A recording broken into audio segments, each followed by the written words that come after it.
morning everyone, you're back at Waituna Lagoon, and if you look behind us here you can see Bluff Hill and then beyond the snow-capped hills and mountains of Stewart Island. So you can tell you are right at the southern tip of New Zealand.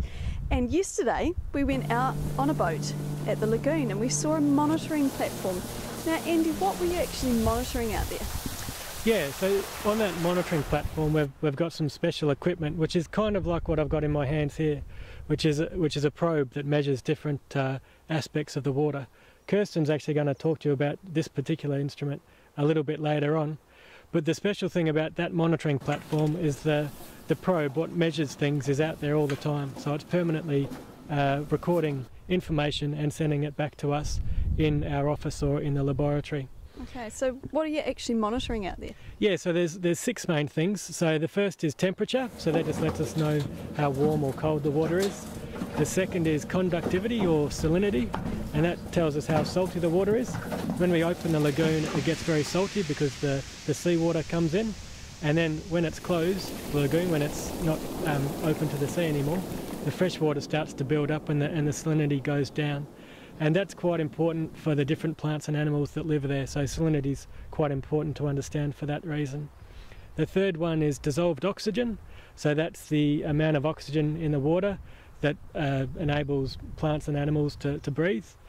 The fourth one is turbidity, which is the sort of the cloudiness or how churned up the water is, and the water level itself. So as the lagoon is opened, a lot of the water goes out to sea and the water level drops, and you can think about the lagoon when it's full of water, there's a lot more habitat for things like fish and birds to make use of, so water level is important to keep track of.